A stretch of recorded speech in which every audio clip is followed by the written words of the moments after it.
Welcome back to the 411 Podcasting Network. I'm your host, Larry Csonka, and this is episode 76 of the 411 on Wrestling Podcast. You can follow us on iTunes, Stitcher, Spotify, Google Play, YouTube, 411mania.com, and any major podcasting platform. Please make sure to subscribe and share the show around, and if you have time, leave us a 5-star review on iTunes or the podcasting platform of your choice. Joining me as usual is Jeremy Lambert. Jeremy, how are you this evening, buddy? I'm half blind, but I'm alive, and so that's always a good sign. Oh, the eye thing, yeah, that's... Yeah, I have AIDS of the eye or something like that. Well, that's not good.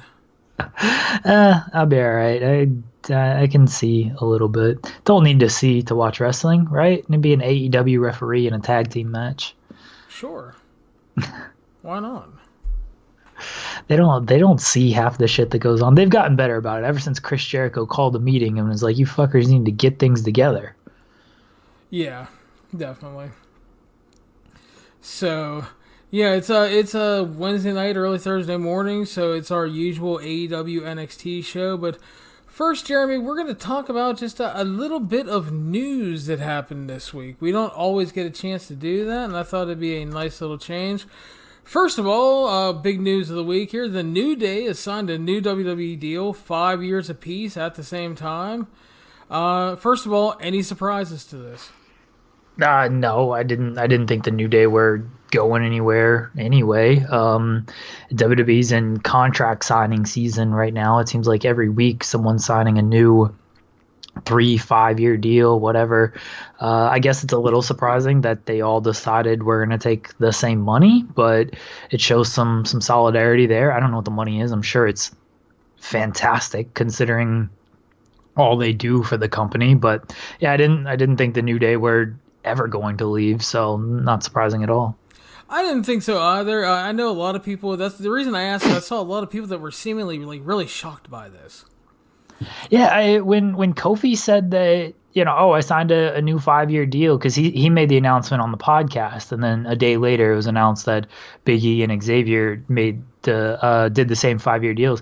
People were like, "Oh, gonna stay there and get buried for another 5 years." Like, this dude just had the best year of his career this year. Okay, he lost to Brock in 8 seconds, but otherwise, like, name me another superstar who was as protected and utilized as well as Kofi from, January to October. And he's even a tag team champion right now. Like, aside from the Brock loss, Kofi has been, and yeah, it took some backstage shenanigans, Ali getting hurt, Bryan going to bat for him, but on screen, Kofi has been he's had the best year of his career, and the New Day, they can do whatever they want in that company too. So I don't know why people were surprised, or they think that Kofi's going to be buried for the next 5 years, or any of these guys are going to be buried for the next 5 years.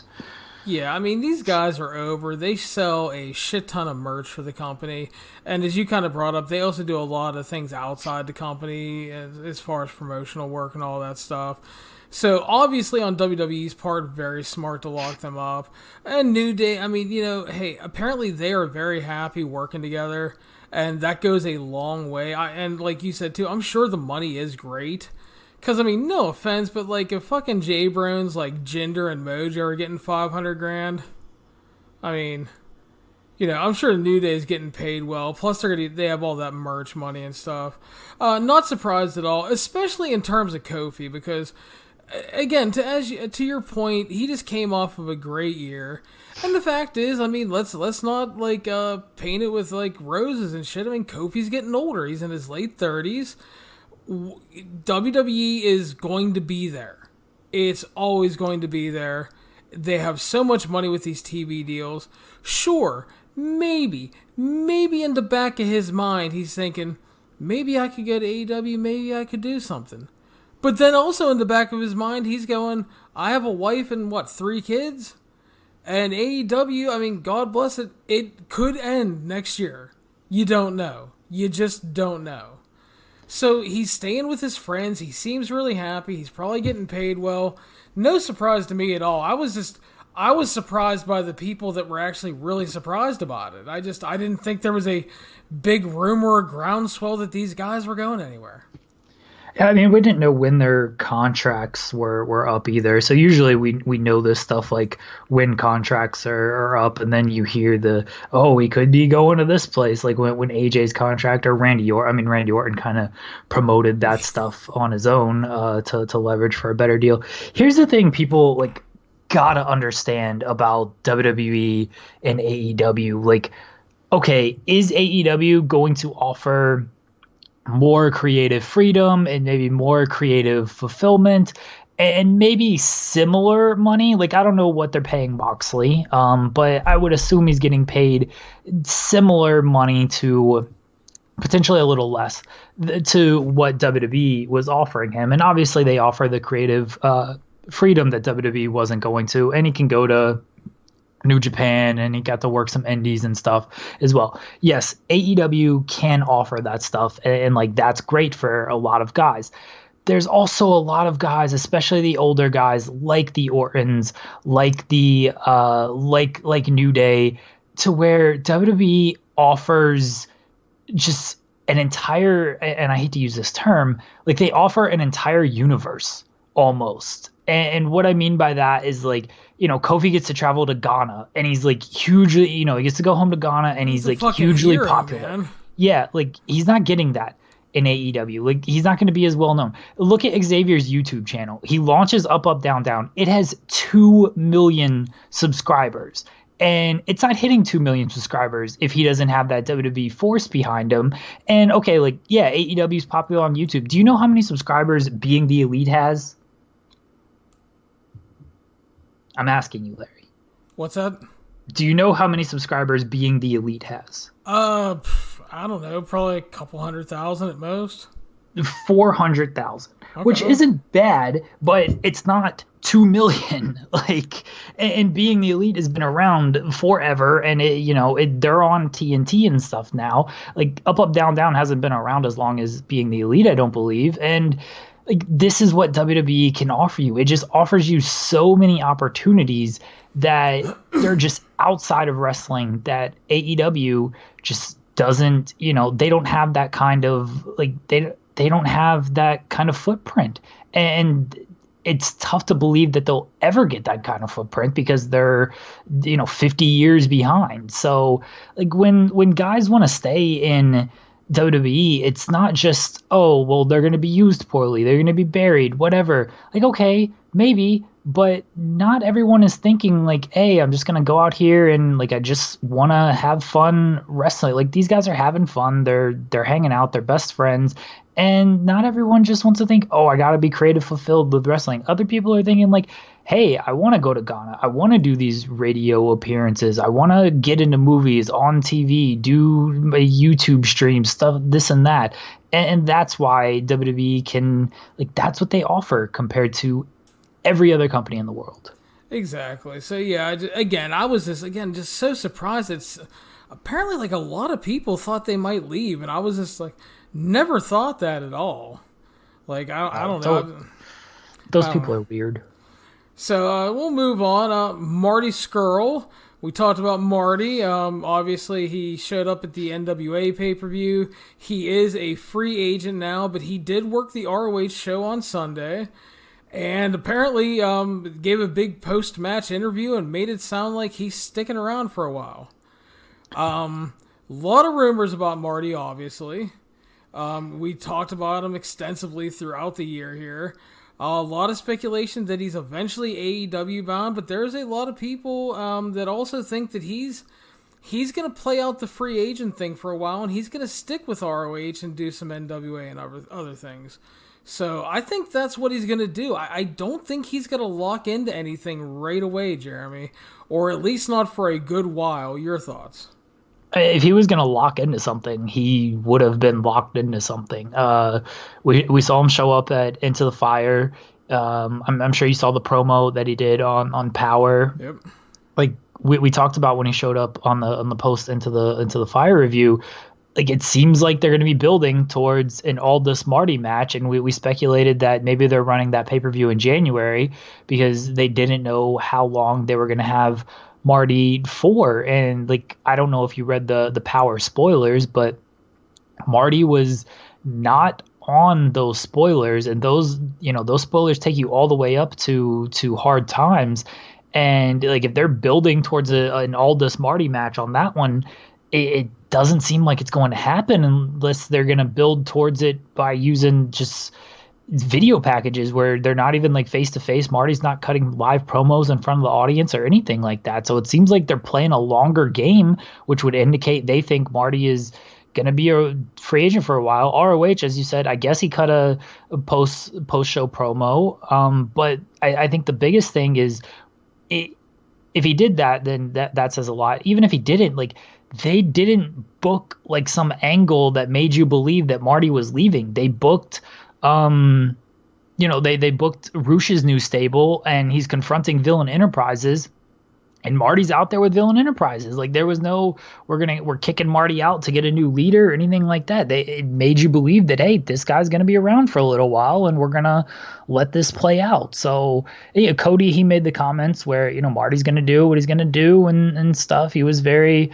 almost non-committal on it, and yeah, he's been teased on being the Elite, but they've had people on being the Elite before that didn't end up with the company. So John Morrison, Joey Ryan stuff. So like it's not like they, and I still think Marty is AEW bound, but I truthfully right now don't blame him for just trying to, play the field a little bit. It's like what we've talked about a lot this year is some guys might just want to be a bigger fish in a smaller pond. And Marty on the independent scene, and if you want to consider ROH, NWA independent, and they are, like he's the biggest fish out there, honestly. So I don't blame him in that sense. And he's probably getting good money from all these people too. Yeah. So, I mean, I think it's really interesting. I'm really interested to see how he's going to play everything out and, like, what the long game is exactly. If it's AEW or if he's just going to do this and, just what's going to happen exactly. But, I mean, hey, smart on him. Keep yourself out there. Keep yourself desirable. And, yeah, and going back to that Sunday ROH show, which I did review, he won in the main event. Yeah, so it wasn't like they buried him, Yeah, it's just like he's in the plans, man. As you said, they introduced Rush's new stable, the Faction and Gobernable, and fucking Kenny King. By the way, are you fucking shitting me?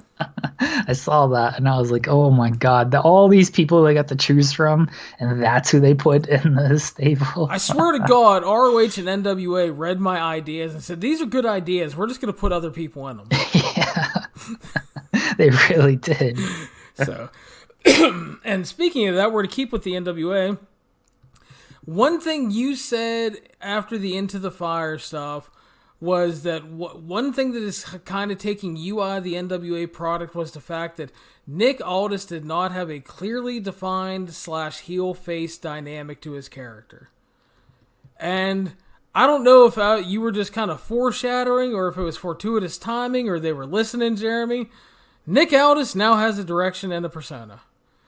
I mean, Lagana listens to this show, I would assume, so he clearly just he heard your idea and he heard my idea and he combined the two. He heard your idea that James Storm should be paired with the Wild Cards and Camille turning on Aldis, and he heard my idea that Aldis should be more defined. Is he a heel? Is he a babyface? And he decided, all right, I like the stable idea, and let's define Aldis as a heel. And so he meshed the ideas. So what up, Lagana? Yeah, that's right. You're welcome for that. So, but I saw that and I was like, well, Jeremy's going to be happy. It is good. Like as I said, like I want to know more of just who Nick Aldis is and the NWA. And you were correct in calling a stable because the NWA has always had that dominant heel faction, and it's typically been the Horsemen. And that's what they're doing here. And so I have no issues with that. Yeah. And they fucking got Scott Steiner. Spoiler alert. There you go. So yeah, so that was kind of cool, and so I was. It's one of those like if I was in school, that's like a partial credit, I guess. I'll take it. The C's get degrees. That's right. So yeah, so we'll see how that plays out going forward. But again, I knew you'd be happy on that. And then the other big news that came out during Wednesday, Killer Kross is finally free, Jeremy. Very happy for Killer Kross. He's his look is outstanding. You're not gonna like the guy just screams professional ass kicker, professional wrestler, whatever you want to call him. He can play many different roles that no matter how you want to kind of cast them, he can fill different roles for your company.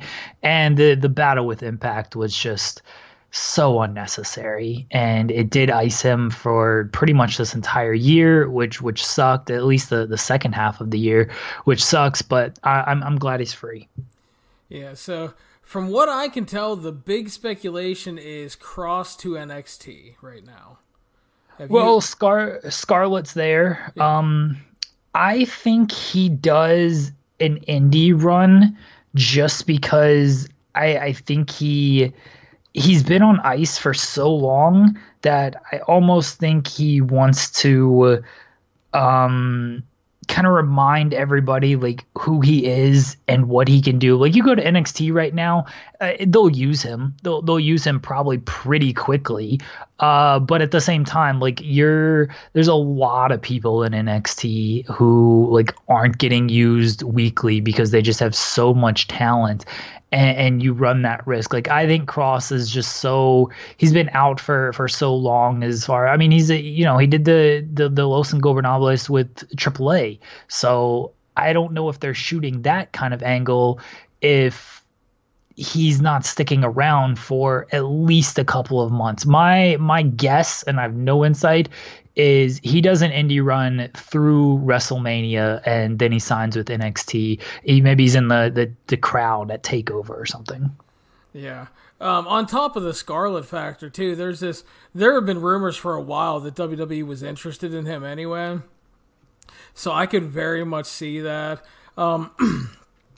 Yeah, I'm glad he got out of it because of the Impact thing, because it just wasn't working out. Yeah, he wanted more money. He thought he overdid all their expectations.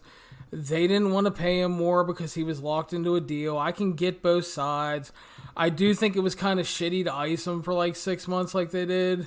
So, I mean, it's like, here's the thing. Is like, if you're not going to pay him and he's unhappy, and then you've decided, well, we're just not going to use him, you might as well just let him go. We knock WWE for this all the time of guys went out, but then they hold them against there. At least WWE pays their guys while they're icing them. And they're paid very handsomely while they're getting iced. Like Kross wasn't, he was just iced. I don't know how much he was getting paid, if he was getting paid, but it certainly wasn't anything of just a WWE contract. I mean, he said he was barely skating by when he was wrestling, and he was taking independent dates and stuff like that. So I can't imagine he was doing fairly well when Impact wasn't using him.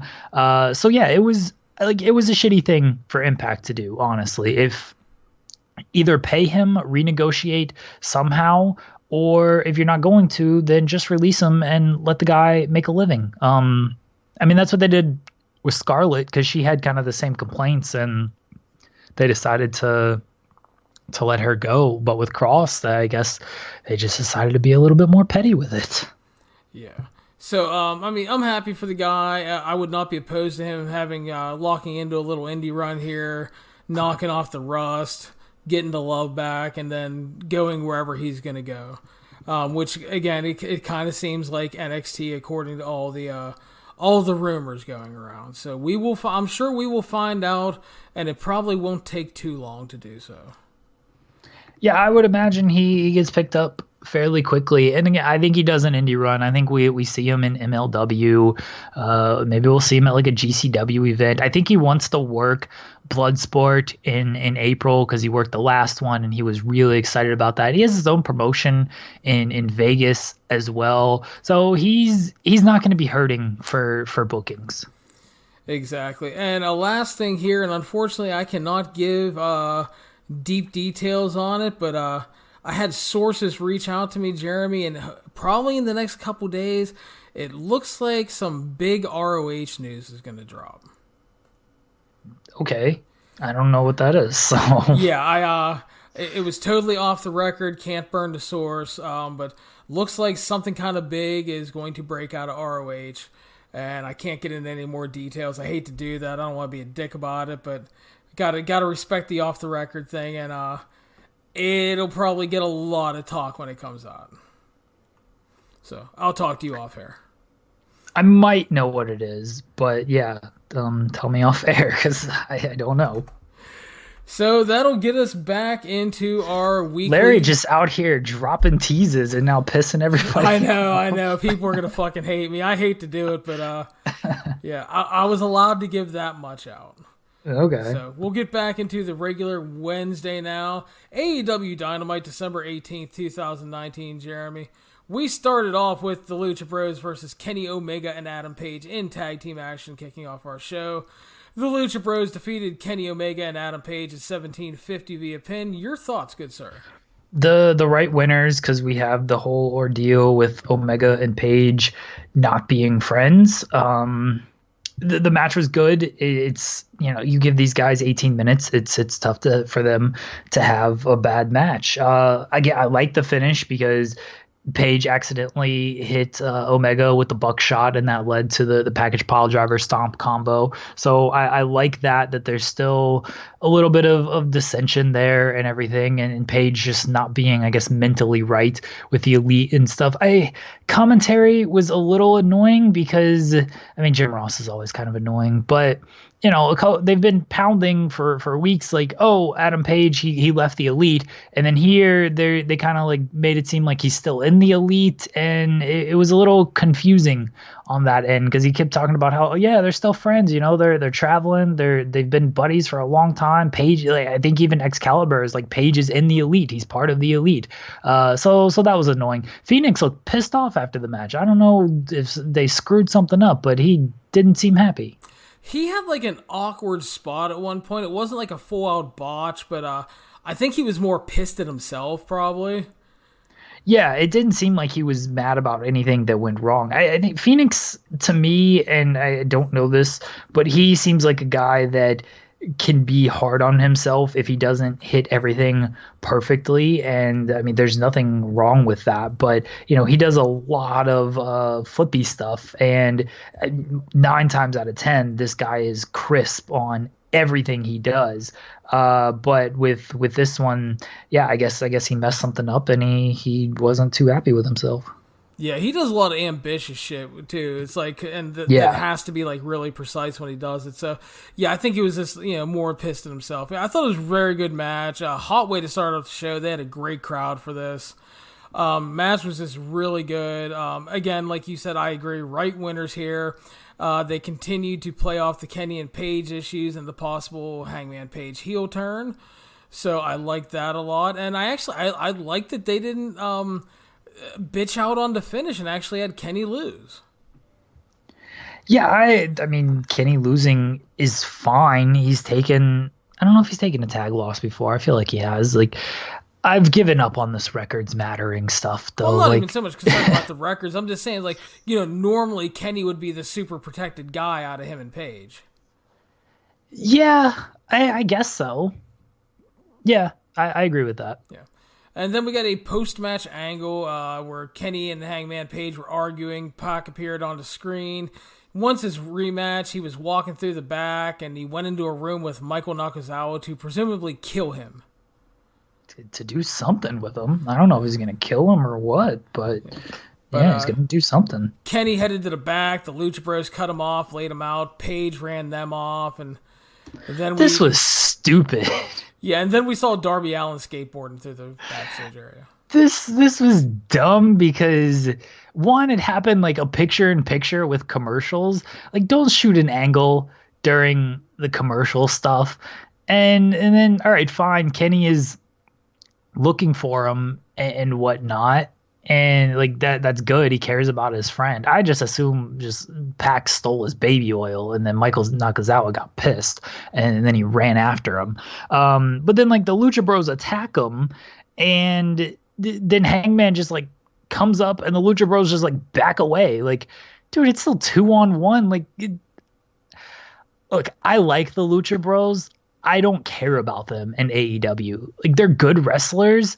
I just don't have a great reason to care about them. Their characters seem like Pentagon is a shell of what I loved about him in Lucha Underground, and Phoenix is awesome, but I need a little bit more of just who are these guys? Like especially this thing. Like Hangman just comes up as like, hey, back off, and they're like, okay, we'll back off. It's dumb. They were afraid of cowboy shit. No, I don't know. Cero Miedo. That means no fear, even cowboy shit. I guess. I just, the Lucha Bros to me are just, again, great wrestlers. I really want to like them. I do like them in the ring, but I've talked about what they've done with Penta this year. Like I don't think Penta is anything. Like most of the time he just looks dumb, and this was another instance of it. Yeah, no, I get what you're saying, dude. Yeah, they're not giving you a reason to care. They're guys you like, but you don't have a reason to care. I get it. No, I mean, you explained yourself well. Don't worry. So that led to another tag team. I know match. I did. I'm very eloquent. Sure. No, you're fine. Yeah. Anyway, so we went back to the ring for tag team action. Cody and Darby Allin versus The Butcher and The Blade. Cody and Darby won at 11 minutes via pin. I thought they had a good match. Cody got some revenge here. And the big thing with this match was that Darby Allin agreed to tag with him and be his friend for the night, as long as if they won, he would get a rematch with Cody, because if you guys remember over the summer, these two went to a 20-minute draw. Yeah, good match. Can we say 50-50 booking? Kind of was. Did Butcher and Blade win last week, lose this week? I liked that the cutter won. I think Cody listens to this podcast as well, because I complained about super kicks and cutters just meaning absolutely nothing. And Cody won with the Cody cutter in this match. So I did like that was the finish there. Cody is good at like establishing these secondary finishers. You know, that's he won. That's what I was going to say, because I said that in my review. Carry on.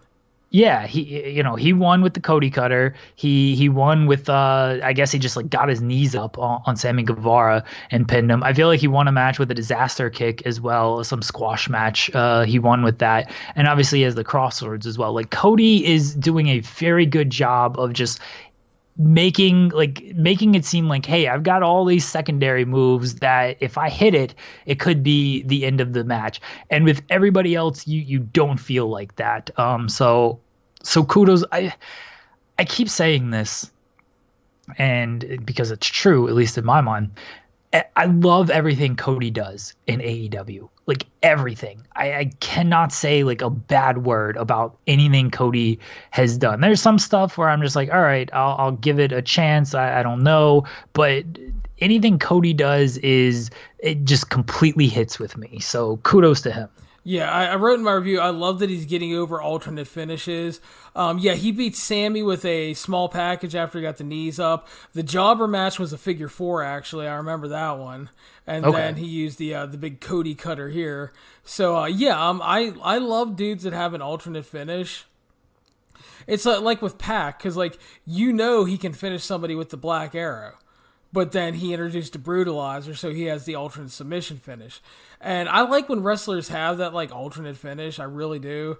Because you can add a lot of drama to matches. It was like when they were trying to, when they were building up Cody versus Naito, or not Cody, Okada versus Naito.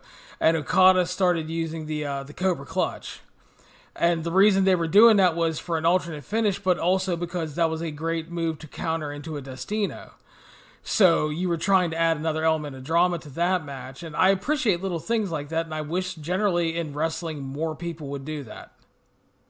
Yeah, I think Cody's done a good job of it. They tried with the Scorpio Sky small package, and they just completely shit the bed when the big match came. And that was upsetting. And then otherwise, it's, for the most part, this is just wrestling nowadays, is it takes your finish, and if it doesn't take one finish, it takes 2, 3, 4, 5 finishes. So I appreciate that. Again, everything Cody is doing, just give him the book. Cut Kenny and the Bucks out of this nonsense. Or whoever else happens to be involved, yeah, because, I don't even think Tony Khan has that good a grasp on things right now. They need to do something. Booking committees generally do not work and have never really worked. So we'll talk about that in the main event. So we got a Jungle Boy training video setting up his match with Jericho. According to my review, Awesome Kong defeated a victim at 40 seconds. I like the Jungle Boy video, by the way, because I'm a fan of them like trying to build this as a big deal. And then the Awesome Kong match, she squashed her, whatever. Yeah, she killed a victim, took a hair trophy. We got a brief little interview with Jungle Boy talking about how he respects Jericho as a legend, and they talked about his dad and how he thinks his dad would be proud of him heading into tonight. Who's his dad? Luke Perry. Yeah, I mean, I guess they didn't want to mention that, but I don't know. I think did they bleep it out? I thought I heard a bleep at one point, which was weird, but I don't know. I don't know if they bleeped it. It was just they didn't. I did not hear them say Luke Perry. And on one hand, like I commend them for like not trying to use that, but at the same time, like if you're gonna say, do you think your dad would be proud? Like clue people into who his dad is. Yeah. So Jericho and Sammy Guevara came out ahead of the Jungle Boy match, and they went to commercial, and Jericho had Sammy Guevara holding cue cards, and Jericho was apparently cutting a promo on TNT for going to picture commercial breaks, and then they cut the feed during it, which I kind of found really funny. Yeah, I saw that Jericho was cutting a promo picture-in-picture, and like, hey, this Chris Jericho promo seems like it'd be cool. And then they, as you said, they just went to straight commercials because I guess they realized this Chris Jericho promo probably is cool, and maybe we shouldn't tease our audience by letting them know there's a Chris Jericho promo. I did think it was just funny because he was making fun of TNT for going to picture-in-picture, and then they just turned it off. They were like, nah, we're good. So, and that led to Le Champion Chris Jericho versus Jungle Boy in our 10-minute non-title challenge match, Jeremy. Jungle Boy and Le Champion Chris Jericho went to a 10-minute draw. Your thoughts? It was good. There was good drama. Like you knew it was going to come down to the final minute or two. And so in that sense, like the first 8 minutes, they tried to create a little bit of drama with some near falls, and Jericho did the whole, I can have him beat kind of thing. But you knew it was going down to the final 2 minutes. But I thought the final 2 minutes, they created some good drama. The Walls of Jericho thing, like he was in it for at least a minute, maybe longer. And then afterwards, like he just sold it like it was nothing. And so that was a little upsetting. Like if you're in that move for a minute, most people tap after like 5 seconds. But if you're in it for a full minute and you know it's a full minute because there's a timer there, and then afterwards you're just like, all right, you're up, you're bouncing around, you're doing Skin the Cat, you're doing Hurricane Ranas, and like there's just no effect. I thought that was sort of burying the move almost. So I didn't like that, but otherwise a nice little fun 10-minute match. He has incredible jungle core strength, apparently. I guess so. Yeah, sure. So, no, fair point. Yeah, they went to the 10 minutes. Jericho demanded 5 more. Jungle Boy fought him off, and Jericho ran away. He threw a fit at ringside and came back. Tony tried to interview him, and Tony said that he's trying to interview him, and Jericho says that I told you Jungle Boy couldn't beat me, and Tony corrected him and said, no, you said he couldn't go 10 minutes with you. So that obviously angered Jericho, and he diverted the conversation to Moxley and his invitation to join the Inner Circle. Said he feels he already knows the answer and has big surprises for him. And then he gave him a Merry Christmas Mox from everybody in the Inner Circle message, which was very sweet heading into the holidays. Yeah. Jericho's good on the mic. I like his little exchange with Schiavone. And they continued to tease the whole Moxley joining the Inner Circle stuff. So it was fine. Backstage, SCU were being interviewed about being the tag team champions in tonight's match. The Lucha Bros arrived and had a cell phone with footage of Daniels' botch from the Pentagon match to harass him, and this upset Christopher Daniels, and he left.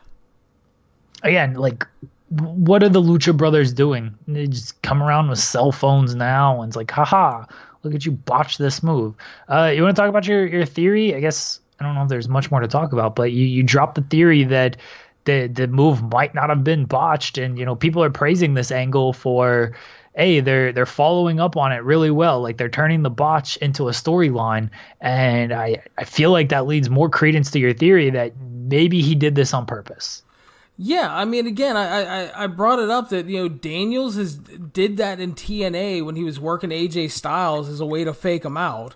And yeah, maybe Daniels has some kind of devious story in mind. I don't know. I'm sure we'll find out. I like that they're following up on it, and maybe it's going to be something really interesting. But I mean, it is kind of a good way to make the Lucha Brothers look like a bunch of dicks, though. They're like, walking in like, "Ha, old man, you fucked up." So we'll see what happens. Yeah, I don't know if I'm right on it or not. I don't think so, because Jesus Christ, I've been wrong a lot lately. So I'm not sure if there's ever, I mean, I'm sure if Christopher Daniels does an interview down the line and he reveals the secrets, but I don't think he's going to give anything away right now.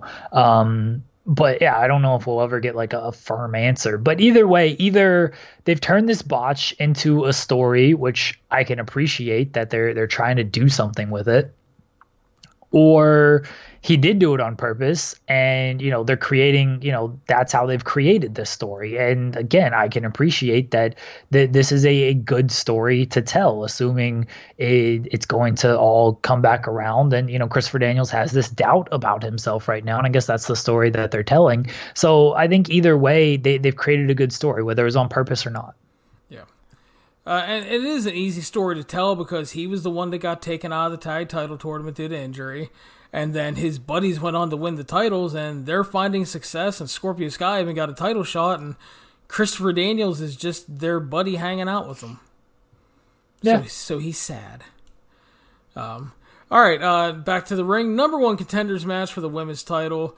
Chris Statlander defeated Britt Baker at 9:45 via pin.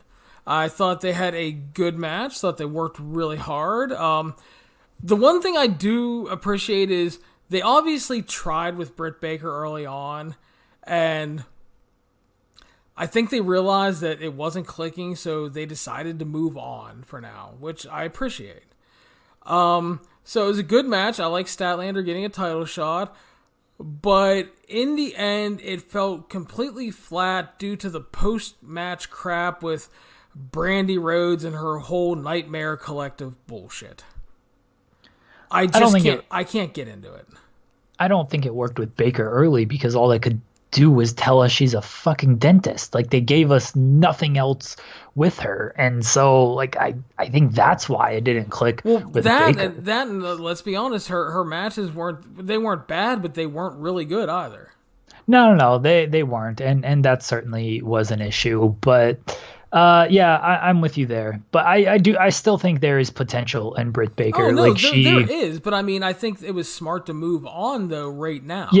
Yeah, I agree. They have a lot of women, and I think you can always go back to Baker, but for the love of God, give her a little bit more depth than she's a dentist. I did like that for the majority of this match, like, she's just trying to go for her finish, and I think more people should do this. Like, let me put you in my finishing hold, because I know that will beat you. I think that is a good strategy in wrestling. Well, it's also a number 1 contenders match, so you should be trying to win at every turn. So yeah, it makes perfect sense. Yeah, so I really like that from Britt Baker. And I like that, her finishes, the lockjaw, she's trying to go after the mouths of people. So it makes sense. I did like that. Match was good. A little slow early. They kind of it was like some slow chain wrestling, I guess is what we'll call it. Like, it didn't look super crisp, but it picked up after the picture-in-picture commercial break. So, and yeah, I have no problem with Statlander winning. I think that is the right call. Riho was there for like 2 seconds in the crowd, so cool. Well, that's all we could see, 2 seconds, because we had to have Brandy on the screen. I feel like instituting the Women of Honor ban on the Nightmare Collective. We can do that. This sucks, dude. It's terrible. Brandy cut that promo earlier, which we skimmed over, thank God, but I'll go back to it now. Like, that wasn't good. She comes out and she's like, "You cut my mic off, Shivani. Like, your mic's working." I guess people said like, "Oh, it wasn't working for the live audience." Like, all right, well, according to 500,000 people, however many people are watching AEW, what they have 750,000 last week. Something According like to that. 750,000 people, it was working, but according to 5,000 people, it wasn't. So the majority saw that your mic was working, and you were just like, "Oh, you cut my mic off, Shivani." This is terrible. It's really bad. It's a tough gimmick in the first place, and I'll dive more into that in the main event segment. It's a tough gimmick in the first place. You have to have the right people to do it. She's not the right person. Like, just not even close to being the right person. Not even close. I'll try to be as polite as possible. It was not good. Brandy is a pretty lady. Yeah, that's very fair. She's a very beautiful woman. She's not good in this role. No. Not at all. It's not good. Got a quick Sean Spears, Tully Blanchard promo talking about the rise of tag team wrestling here in AEW, and that Tully's trying to find him a partner to go after the tag team gold. Storyline sucks. I don't think there's anything wrong with it. It's fine. There's nothing wrong with it. It's just it involves Sean Spears. Well, it's better than Brandy. Ooh, that's true. It is. That's not high praise. It's not high praise, but at least it is at least better.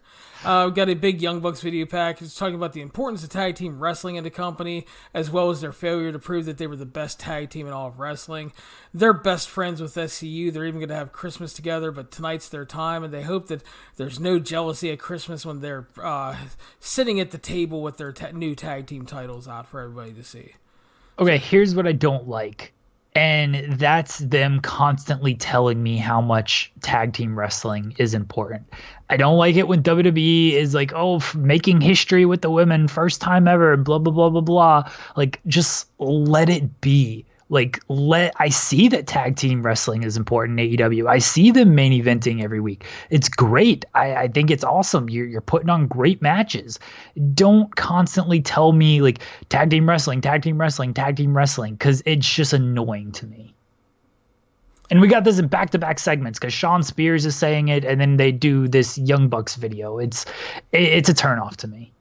I get it. I get what they're going for because they want to make the tag title match feel important. But I think you raise a fair point because it is like that women's revolution stuff that it's like you hear it like they're beating you over the head with it. And then it's like, yeah, great, tag team wrestling. Thanks. Fuck off. Give me the match. So yeah, I'm fine with them making the tag team match important. Like, it should be. It's a tag team title match. It should be important. The problem is just them constantly telling me just overall how important tag team wrestling is. Yeah. And again, I don't disagree. I know why they're doing it, but it doesn't mean it's right. Like, I know why WWE does what they did with the women's revolution stuff, and this is history, and blah, blah, blah. Because they're trying to build something. They, after years of the women's wrestling never being important, they want you to value it as important. And I get that, but when you tell us 8,000 times during a 1 hour segment, yeah, it's going to drive people nuts. So, but yeah, no, I think you're raising a perfectly fair point. That is, it's little things like that they accumulate over time, especially. Well, it's like the women's thing when you keep hearing it and hearing it and hearing it, and everybody's like, whenever they announce a women's match, everybody jokes, "Oh, is it herstory? Are we making herstory again?" So yeah, and it's going to kind of become a running joke if they keep doing it with the tag thing here. Again, I get why they're doing it, but it's yeah.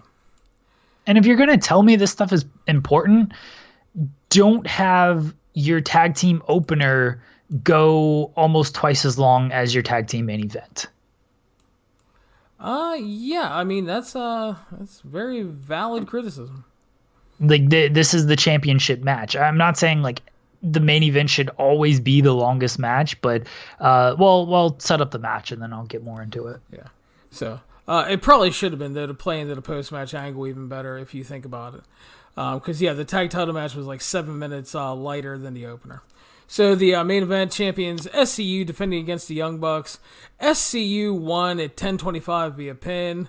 I thought they had a really good match. They worked very well together, but it was also far from their best work together because I've seen them have way better matches.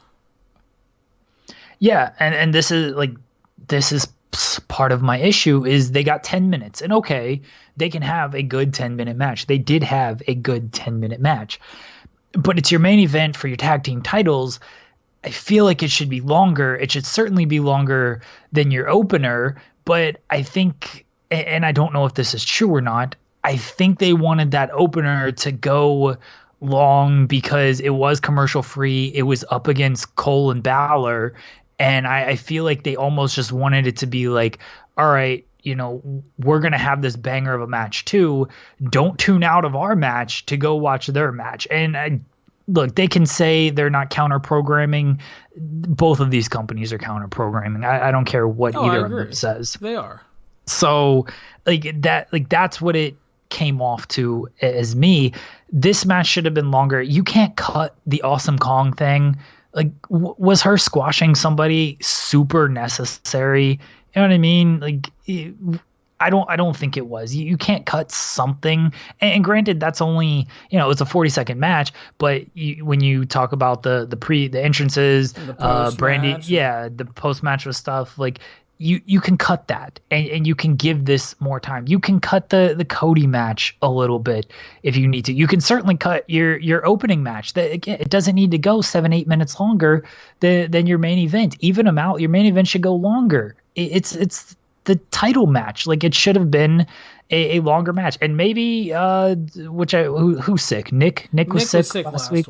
Yeah, maybe he's still getting over the flu, and if that's the case, then I don't know, maybe don't do the match or figure something better out.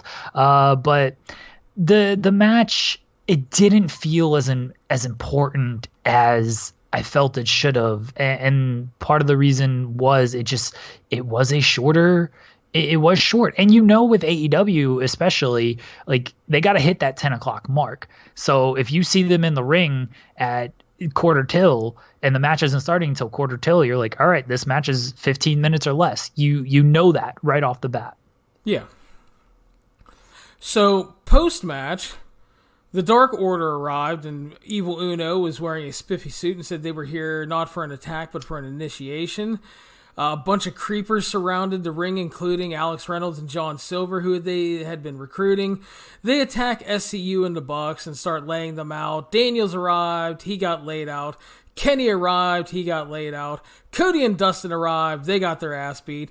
Adam Page was either just an asshole or too smart to come out there, so he was nowhere to be found. Dark Order cleared out the ring. They gave Reynolds and Silver their official creeper masks, so they're officially initiated. And Uno said never to doubt them again, and they stood tall to close the show. Now, before we fully get into this, the one thing that I also thought the main event needed to be longer for was because, granted, they had like 30 guys out there, but it makes much more sense if these guys have a longer taxing match and then get their asses beat. Agreed. So, I will say that. So, number one, I will say, I greatly appreciate the fact that AEW keeps trying to make new stars with people that aren't commodities. They tried with Scorpio Sky, Darby Allin, Chris Statlander's a recent example, and they're still trying with Dark Order. I can appreciate this a lot, because you have to make stars. But I do think one of the ongoing issues with AEW is that they do have some top guys, but they're not treating them all as top guys. Jericho's treated as a top guy, but he's also helping to make people and not losing anything. Moxley's being treated as a top guy. Great. Then you have like the next level down, and you have like Pac and Kenny Omega and the Young Bucks, who are kind of in terms of looking like stars. Cody's up top too, by the way. I didn't mean to forget Cody. But you have guys that should be stars. Kenny, Young Bucks, Cody, Pac. And then you have just... they're not really succeeding in any tangible way. And then they're getting beaten down by, for lack of a better word, a bunch of geeks to absolutely like no reaction. And it's not because the crowd was tired. This crowd was hot for pretty much everything on the show with the exception of like Brandy. And then they were even into the main event match. And then you had this big colossal beatdown of the Dark Order. And again, I can appreciate what they're trying. But I don't think it worked. I'm with you on the not having people feel like stars type of thing. Like Kenny and the Bucks are certainly the best example of that. I don't feel like these guys are stars. I really don't. Like look, I've had my complaints with Kenny Omega pretty much this entire time. I feel like his character has been all over the place, and it still feels like that to me. Like, I don't really know who Kenny Omega is outside of a really good wrestler, and I only know that because I've followed him for years in New Japan and whatnot. So that's what I know about Kenny Omega. It's kind of the same thing with the Bucks. I know they're really good wrestlers because I followed them for years, but besides that, like, what are they? They tried to tell like losing streak gimmicks with both of these guys, or I guess all three of these guys to start, and then but they quickly rectified they had like 2 losses, and now the Bucks are challenging for the title, and Omega is like still main eventing anyway, and his record is like he's second in the power rankings or wherever they put him in the power rankings. So like the losing streak gimmick didn't really take. The character work has just been all over the place for these guys. And yeah, when you do something like this, like they're just getting beat up by a bunch of geeks, and okay, I understand they have a numbers advantage, but could you imagine like just the Spirit Squad just like beating up DX? Like DX just shipped them away, and well, they actually did beat them down at one point in that feud, which was really bad. So yeah, they got sent off in the end, obviously. But no, I get your point. And I'm sure the Dark Order will get some type of comeuppance or whatever. But at least the Spirit Squad is like 5-on-2, and the Spirit Squad are presented as like good wrestlers who have won stuff. Like, we don't know anything about these creeper guys. Maybe they'll be revealed to be like, oh, hey. And this is honestly what I was waiting for. Is like, oh, hey, it's the Butcher and the Blade, and it's this guy and that guy. You know, it's John Silver and Alex Reynolds, who just got their asses kicked in a minute by Jon Moxley last week. Like, why are these guys presented as any type of threat? And I think that's an issue for AEW is they're trying to present so many people as a threat that they're 50-50ing everything. And it shows in the records. Like, you look at those records and you see that it's a lot of 500. And this is the reason why. And now we're seeing it like in angles like this. My other issue is it just feels way too soon for this story to play like this. Like, if you've listened to this podcast, you know I love these Dark Order video packages. I think they've been some of the best stuff on the show. The way they pivoted from what these guys were presented as first, which was just shit, I thought it was amazing, and I love this idea of this cult.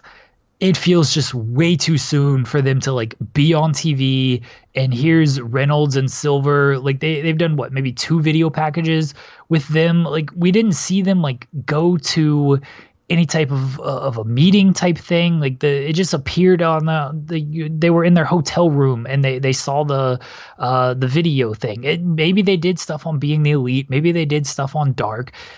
Fine, not everybody watches that stuff, and I do remember them doing something on Being the Elite, but again, not everyone watches that stuff. So exactly, if you've only watched Dynamite, all you've seen is, hey, they saw an ad and now they want to join. Like, there was no like lead up to it, and I felt like there could have been just more of like just more on this. Go to a meeting or something, you know? I don't know. It just feels like it's too soon to just put these guys on TV, and not just put them on TV, like put them in this spot. Okay, if they want to attack, I don't know who's presented as like a lower card geek kind of guy. They've got guys. If they want to attack the librarians or something like that I can understand. Like, you're taking out the guys who were supposed to be your biggest stars, your top guys,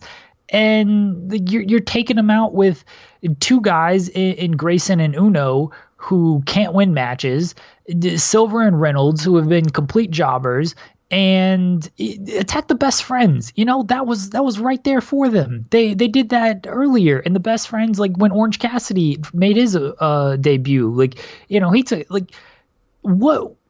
Why don't you do that? I think an issue is Cody is the guy, and they feel like Omega and the Bucks are those guys as well, and so they feel like to get everyone over, they have to go after them. You know what I mean? Like, does that make sense? It felt rushed, and it felt almost like too much of a quick fix. Like, the Dark Order didn't work out. They're obviously really talented guys, but it wasn't working out. So we start doing some cool videos. And then people actually start getting interested because, as you said, it was cool and different. It was a nice rehab and turnaround. And then all of a sudden they have like 80 guys in their cult. And they're on TV beating up the biggest stars in the company, sans Jericho and Moxley. Yeah. And this is the thing with Cody is the Butcher and the Blade attacked him as well. So it's like, all right, to get these guys over, we got to pair him with Cody. And Cody feels like he's in 15 different storylines right now. And like, all right, that's fine.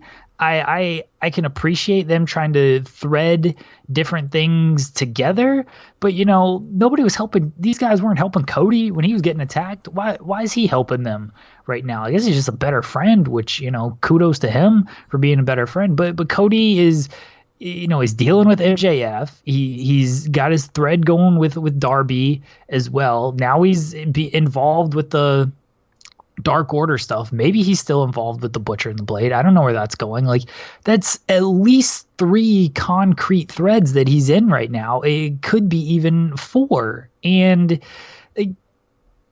all right, it doesn't make it all feel important. The MJF stuff feels important. The Darby stuff feels semi-important, and a lot of that is because they started that before they got on TV.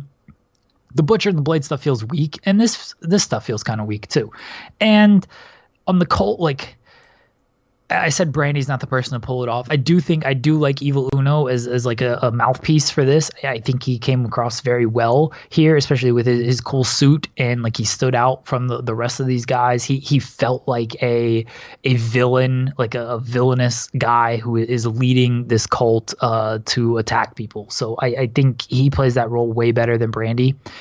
This is the third, hey, join us type of deal they're doing. 2 of them are cults, and then you've got the inner circle with Moxley as well. Like, is this the only story they know how to tell, is like join us? Possibly. And on top of Cody's all wacky storylines, he has an insane wife. So yeah, he mentioned that, but yeah, it's just it was a miss. This was a miss for me. Yeah. And again, like I said, I appreciate what they're trying to do, but it didn't land, man. It just did not land. And the other thing, too, is like, that's your big closing angle, and you're not coming back for 2 weeks.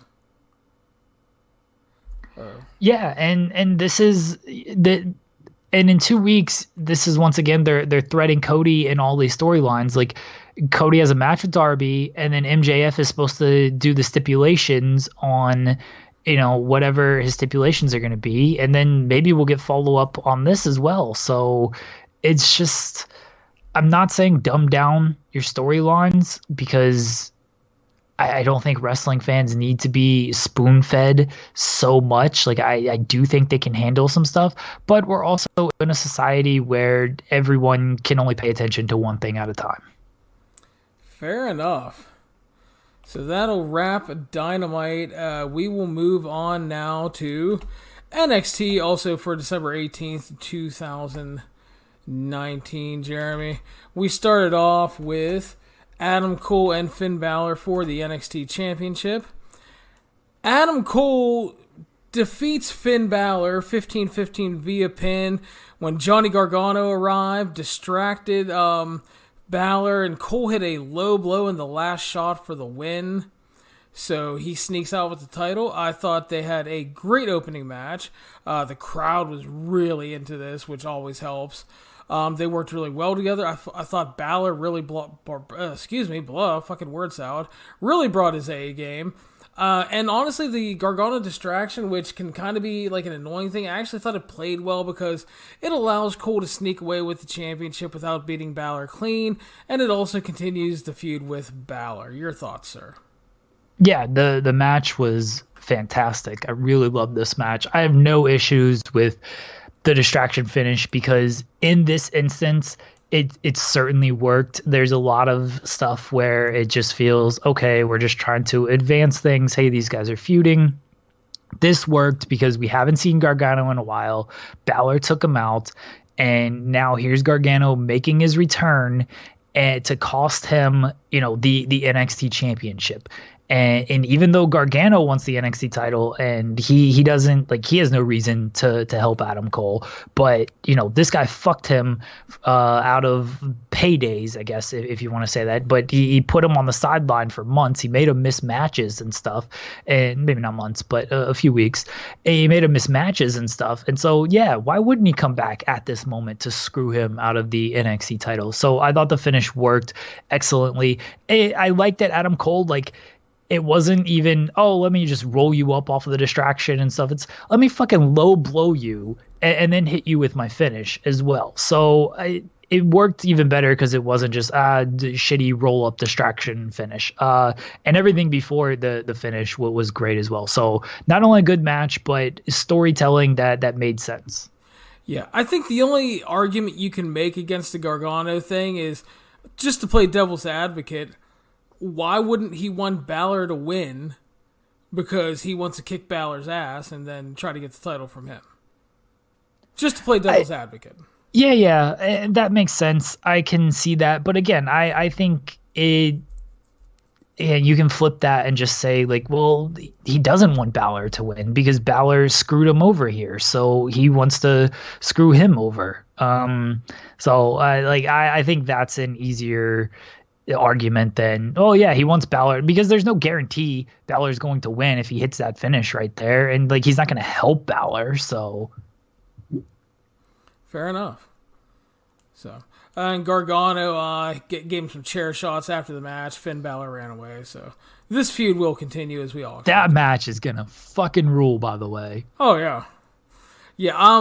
I feel much more better about Balor and NXT after this. Because, I thought the Riddle match was, really good, but, it didn't hit that next level for me like this one did. And, I was a little concerned, because, sometimes these guys, they fucking go to main roster and they get reconditioned and kind of broken. And I was almost, a little worried he was, broken. But, no, Balor looked really good here. Yeah, great opener, great way to kick off the show. And, again, the crowd was great for this as well, so... Excuse me. We move on back to the ring. Damian Priest defeated Killian Dane at 14-15 via pin. Jeremy, your thoughts? Too long. I don't mind either of these guys. At the same time, I'm not huge fans of these guys, and the match was just, I had a tough time getting into it. I'm not gonna lie. It wasn't bad or anything. I'm just Killian Dane, I don't have much time for him. I do like Damian Priest. I hope this just ends the feud. I think that Damian Priest can be a much bigger player. I think he can be in that North American title picture. I think Dane is just kind of where he's going to be, and if I don't see him for a few weeks, I won't be upset. And again, I just think the match was too long. Fair. I think it's fair criticism. Probably a little too long, but I thought it was good. I thought they played off of their issues at the last takeover well, because Dane's the one who injured the ribs of Priest, so he got some revenge here. So I do like that they played off of that, and as you said as well, hopefully they just move on from these two. Because I think you got to strike while you can with Priest, because my man's not getting any younger. Yeah, for sure. They're going to bring in Killer Kross it's the new Damian Priest. Yes, now playing the role. So, the Dusty Rhodes Tag Team Classic is returning next year, and the teams will be announced on January 1st, Jeremy. Are you excited? Yeah, sure. I mean, it's cool. Tag team wrestling is important, Larry. Fair. Yeah, I like a good tournament. Hopefully they maybe mix in some of the NXT UK tag teams as well. That'd be good. Just don't have the fucking Forgotten Sons win. Oh, Jesus Christ! Why did you have to ruin the vibe of this show by Look? Someone Put that out in the universe on my timeline, so I feel it's necessary to put it out there to everyone as well. If my enjoyment is going to be ruined by them, I'm gonna ruin everybody else's. I am Scrooge. Well, listen, no offense to that person, but you're an asshole for bringing that up. Do not darken my life with the Forgotten Sons. Anyway, back to the ring. Cameron Grimes defeated Kushida 14 minutes via pin. Cameron Grimes evens up the series at 1-1 with the win. I thought they had a really good match. The feud is going to continue. I really enjoyed this. I think my only complaint, and it has nothing to do with the match or the fact that Grimes won, it's just the fact that, for me, Kushida feels like he's already been relegated to just a guy in NXT. Which is really unfortunate because if you look at his body of work, he could be and should be doing a lot more. And again, I know there's a lot of guys in NXT, but I don't know. I don't understand why you would bring in a top tier guy and just have him kind of meander around the card with no real direction set in. You know what I mean? I have no problem with him feuding with Cameron Grimes right now, but it's like, you need to do something to move him on, you know? It's like, I kind of feel like they're wasting him, in my opinion. Yeah, I'm with you on that. And I'm a big Cameron Grimes fan. I think he's awesome, and I like his hat. I don't care what anybody else says.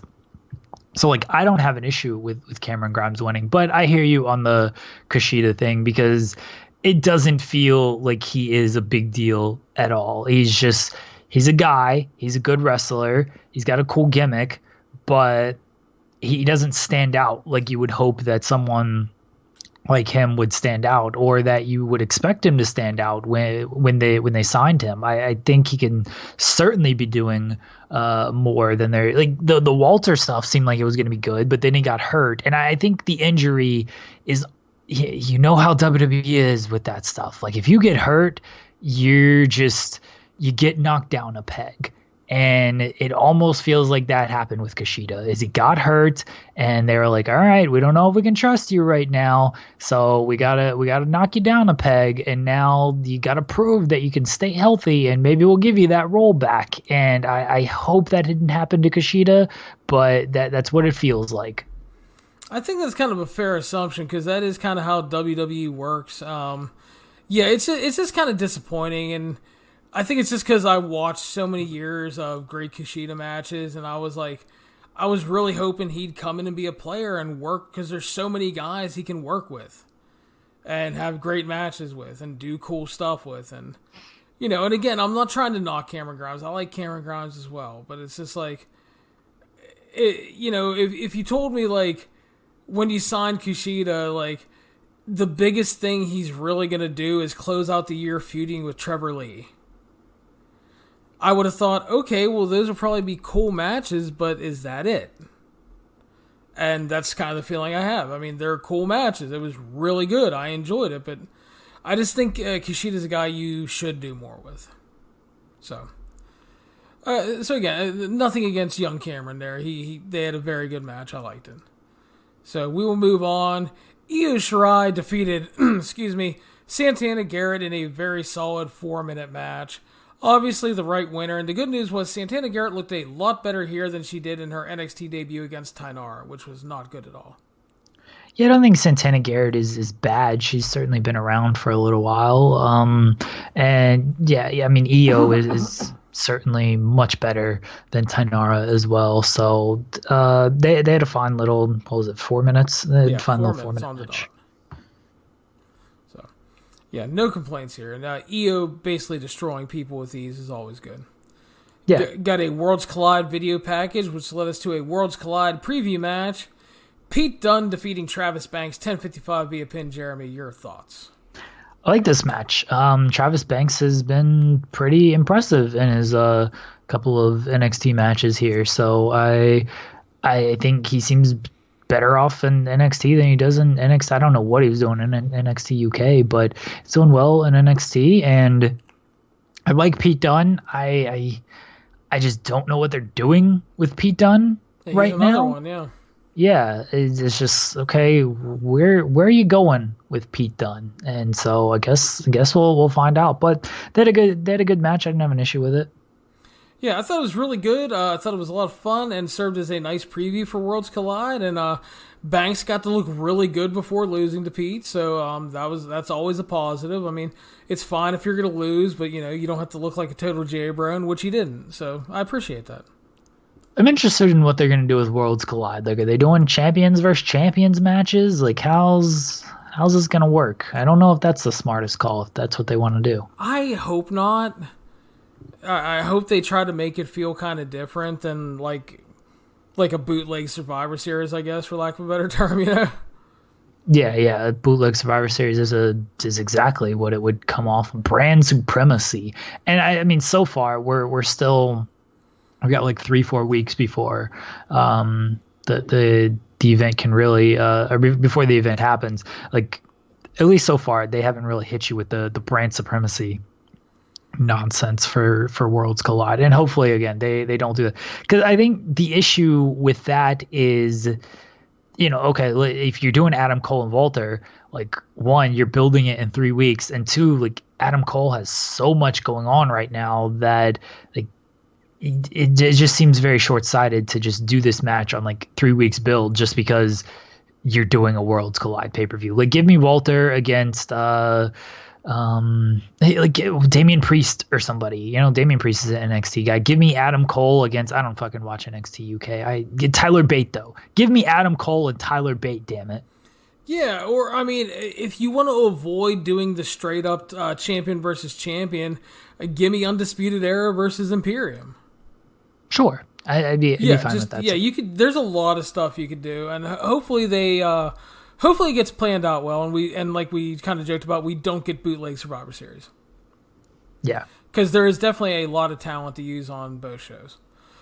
Kathy Kelly interviewed Dakota Kai about Mia Yim putting her through a table last week. Dakota basically said she didn't care because all that matters is that she won the match and that she's going to be coming for the NXT Women's Championship. Short and sweet. I like heel Dakota Kai. Oh, she's great. They announced for next week on Christmas, Roderick Strong, they're going to be taping stuff for this, obviously. Roderick Strong it will issue an open challenge, and then we get Lio Rush and Keith Lee versus Tony Nese and Damian Priest. Sure. I mean, it's inconsequential stuff that no one's going to watch. And it should be good because Leo and Keith Lee are really great and Damian Priest is really good. And Tony Nese is a good worker, although pairing him with Damian Priest seems really weird, but all right. Yeah, I'm not saying these matches are bad or anything, but I'm pretty sure they know, like, no one's watching this show. Yeah, pretty much. And that led us to the big main event of the evening, Jeremy. Yeah. Champion Shayna Baszler versus Rhea Ripley. Rhea Ripley defeated champion Shayna Baszler 20 minutes and 50 seconds via pin, sir. I will go to you first for your thoughts. As she should have. This match felt huge. It felt like the biggest match NXT has done in a while, honestly. Like, the last takeover was War Games, and okay, those matches felt fairly big, but there was something different about this match, and they did a great job promoting this too. Like last week, doing the little video packages, they did the Prime Target special on Tuesday. Like they made this feel huge. They didn't, as we talked about, like try to stretch this out till February and do it at the takeover event. They were like, nope, we've got this hot angle right now. We're not gonna try to stretch it. We're just gonna give it to you right now. We're gonna build it like a fight, and that's what it felt like. And they delivered. Like, I didn't really have a doubt that they would deliver. Shayna Baszler, you can criticize her title reign for going too long and stuff. She's put on some good matches. The issue with some of her matches is either people didn't buy the challengers or they were just upset that she ended up winning at the end. And so they just didn't like the match because she won. And Rhea Ripley, like, they bought her as a challenger, obviously. And so, like, that was never an issue going into it. Like, both of them are good workers. They had a fantastic match, and like Rhea Ripley winning, it was the right call. And I love everything about this. This whole feud, start to finish, culminating with this, just awesome. Yeah, the Ripley win was not only the right call, but it came at the right time. She was hot coming out of Survivor Series week, and you wouldn't want to, nor could you properly hold this off until the February takeover. You would have lost everything coming out of Survivor Series with that. The match was great. I thought Shayna was a tremendous hateable heel during this. I thought Rhea Ripley played a strong but resilient babyface that overcame in the end. They had a great match. It was a great performance by both women. Rhea is such a fucking star, and as predicted, and we talked about for 2-3 weeks going into this got over huge and full sale. They did like a big post-match mosh pit celebration. Rhea on people's shoulders being heralded as like the biggest star in NXT. And it fucking worked on every level. The other thing with Shayna is, like, yeah, she came off as a hateable heel, but then she also, like just the opening sequence where, like, Shayna backed off. And, like, when do you see Shayna back off? Like, you know, when Rhea made her NXT debut, when, you know, Shayna's running down, she's beating everybody, and then Rhea comes out, and this was like, okay, it's Rhea, like, she's kind of been a bully in NXT UK. You know, is she a babyface? Is she a heel? But like, she stepped to Shayna, and it's like, oh shit, yeah, Rhea Ripley can, like, step to Shayna. And Shayna, like, showed that proper respect of, like, all right, like, Candice LeRae, even Mia Yim, like, I'm not scared of these women. This Rhea Ripley chick, she's a fucking badass. I'm a little bit scared of her. I'm going to need to use some tactics that maybe I didn't have to use in previous matches to beat this woman. And, like, that's what she did. And, like, everything about this was so good. I love this match. Yeah, it was fucking great. So, yeah, I mean, the right call, and we harp on companies not making the right call in terms of title changes and stuff at the right time. But kudos to NXT. They did not fuck around. They did the right thing, and they got a great moment out of it. Yeah, the post-match celebration type thing was cool as well. It came off well, and the crowd was going crazy, and again, I think I loved everything about this. All right. So that is going to lead us to our big head-to-head comparison for the week. Jeremy, do you want to go first or shall I? I mean, I can. I thought NXT was better this week, and this was a week where it didn't feel close. It was. It's always relatively close because AEW is rarely a bad show, but this is a week where NXT had the two best matches with the two title matches, and I think, and even like the Kushida Cameron Grimes match was on the level of just about anything, or just about everything on Dynamite. And as far as segments go, like, Dynamite didn't have a truly great segment that really stood out. They had some okay stuff, and NXT was like almost strictly wrestling as well. Like, if you're just talking segments, then I think the Gargano segment is where you would lean towards, and that was better than any of the segments on Dynamite to me. It was certainly better than the closing Dark Order segment. The Jericho stuff was good, but I like the Gargano return better. Again, this week didn't seem particularly close to me. Yeah, I thought Dynamite was it was a good to very good show with a lot of good wrestling. They advanced the possible Page heel turn, Omega versus Pac. Cody got some revenge. Jericho was helping to make Jungle Boy. Riho got a contender. The Lucha Bros got a big win. And then you had the big Dark Order angle to close the show. And your mileage is obviously going to vary on that, because I saw people that liked it. And then like us, we didn't think it worked. But to me, what I feel that it was a show that could have been and should have been a lot better, because I think you needed to cut a match or some stuff out of this. Because it feels rushed at times almost, like there's no time for certain things to breathe. And it's a double-edged sword because the crowd was hot and there's a great feeling of excitement during the show and urgency as well, and that helps it fly by, and I greatly appreciate that. But on the other side, I also think that you have to allow angles and results time. You have to let those things have a little bit of time to settle in and register with fans. So, good show again this week. It flew by. NXT, I thought was very good. I thought it was great, actually. You had a great opener. You continue Balor and Gargano. The middle portion this week was exceptionally strong, especially as compared to last week, where it felt like there was a lot of filler, which kind of took me out of last week's show. And then you had a great main event with the right winner and a really tremendous and really special feeling closing moment for Rhea Ripley, who again is she's such a star. So I also go NXT this week, and pretty easily. Who's going to win the ratings? It's been close lately and stuff, and NXT's had the advantage of the 2 title matches and stuff, and no offense, I mean, I like the Young Bucks and stuff, but Balor and Cole and then the Rhea Ripley match just felt like bigger deals overall. I will not be surprised if NXT wins, and possibly by a decently healthy margin. Here's why I'm picking AEW, and it's 2 reasons. All right, hit me.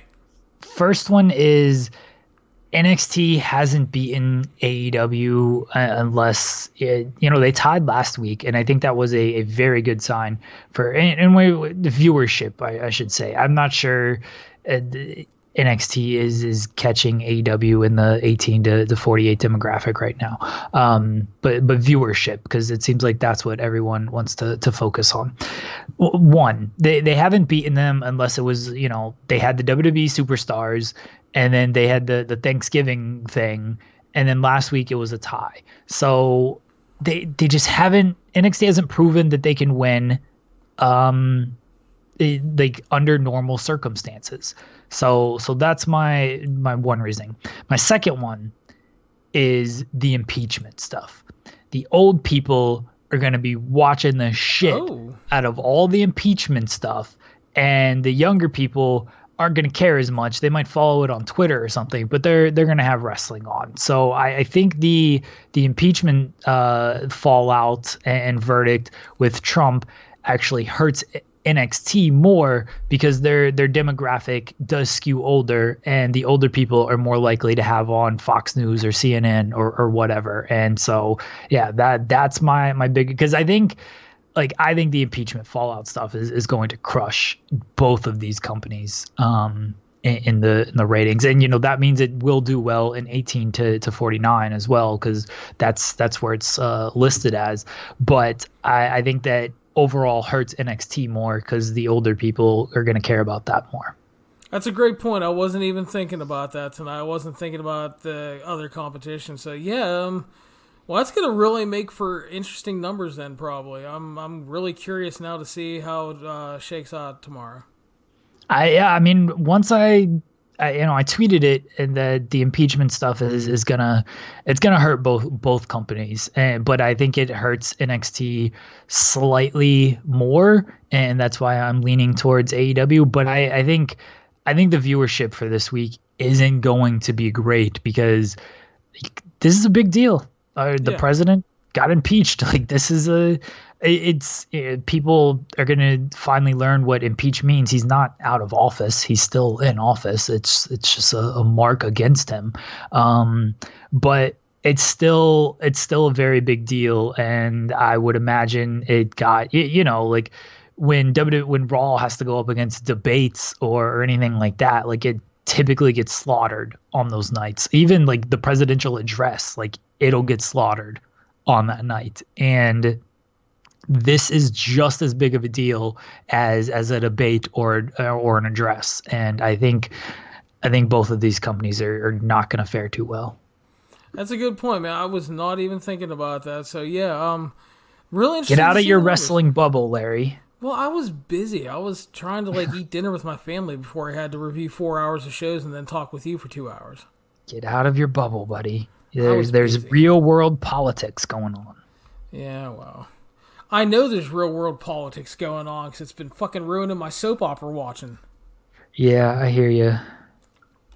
So, well, Jeremy, that is going to wrap us up for tonight then. There will be a show next week. We're not recording Wednesday night, but I have plans to record some stuff hopefully this weekend. So we should have a show up next Wednesday. So I want to thank everybody for listening. This has been the 411 on Wrestling Podcast. You can follow us on iTunes, Stitcher, Spotify, Google Play, YouTube, 411mania.com, and any major podcasting platform. Please make sure to subscribe to our show, share us around, and if you have time, leave us a 5-star review on the app of your choice. Until next time, we will talk to you then.